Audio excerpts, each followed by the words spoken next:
আপনারা দেখছেন আপনাদের প্রিয় ইউটিউব চ্যানেল সুধারস অমৃত বাণী।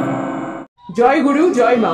নমস্কার বন্ধুরা, আজকের নতুন পর্বে আপনাদের সকলকে স্বাগত জানাই। মানুষ নানান রোগ ব্যাধিতে ভুগে ভুগে হয়রান হয়ে যখন কোনো কুলকিনারা পায় না, তখন সে ঈশ্বরের শরণাপন্ন হয়। কিন্তু সেখানেও দ্বিধাদ্বন্দ্ব, সেখানেও সন্দেহ। আচ্ছা, দৈব শক্তিতে কি রোগ সারে? স্বয়ং সারদা মা তার নিজের জীবনের ঘটনা প্রবাহের মাধ্যমে এর উত্তর দিয়েছেন। শ্রী শ্রী মা তখন দক্ষিণেশ্বরে বাস করছেন। চারদিকে আমাশয় রোগ ছড়িয়ে পড়েছে। সারদা মা নিজেও আমাশয় রোগে আক্রান্ত হলেন। শম্ভুবাবু চিকিৎসার ব্যবস্থা করলেন, কিন্তু কোনো ফল হলো না।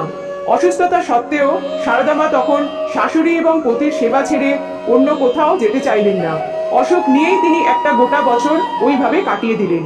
কিছুটা সেরে ওঠার পর 1282 বঙ্গাব্দের আশ্বিন মাসে মা তার পিত্রালয়ে চলে গেলেন। কিন্তু জয়রামবাটিতে যাবার পর মায়ের অসুখ এতটাই বেড়ে গেল যে এই বুঝি প্রাণ যায় যায়। ঠাকুর খবর পেয়ে ভাগ্নে হৃদয়কে বললেন, তাই তোরে হৃদয়, ও কেবল আসবে আর যাবে, মনুষ্য জন্মের কিছুই করা হবে না। মায়ের শরীর এতটাই দুর্বল হয়ে পড়ল যে বাড়ির পাশে পুকুর পাড়ে শুয়ে থাকতেন। পুকুরের জলে নিজের অস্থিচর্মসার শরীরের প্রতিচ্ছবি দেখে সারদা মায়ের মনে হলো, আরে ছি, এই দেহ, তবে আর কেন, এইখানেই দেহটি থাক, দেহ ছাড়ি।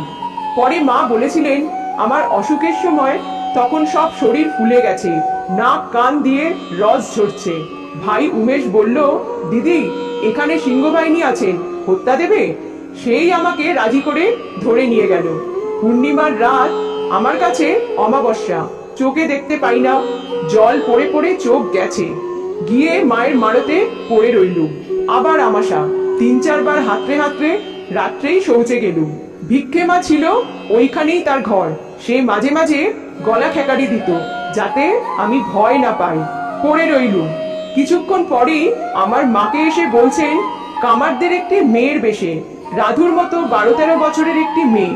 বলল, যাও যাও, উঠিয়ে আনোগে, অমন অসুখ, তাকে ফেলে রাখতে আছে, এক্ষুনি আনোগে, এই ওষুধ দিও, এতেই ভালো হয়ে যাবে। এদিকে আমাকে বললেন, লাউ ফুল নুন দিয়ে রোগড়ে তার রস চোখে ফুট, মানে ফোঁটা ফোঁটা করে দিও, ভালো হয়ে যাবে। তারপর মা যে ওষুধ পেলেন তাই নিলুম, আর লাউ ফুলের ফুট চোখে দিলুম। দিতেই যেমন জাল টেনে আনে, অমনি চোখের সব ময়লা টেনে বের করে দিলে। সেই দিনই চোখ ভালো হয়ে গেল, আর শরীরের সব ফুলোটুলো কমে গেল।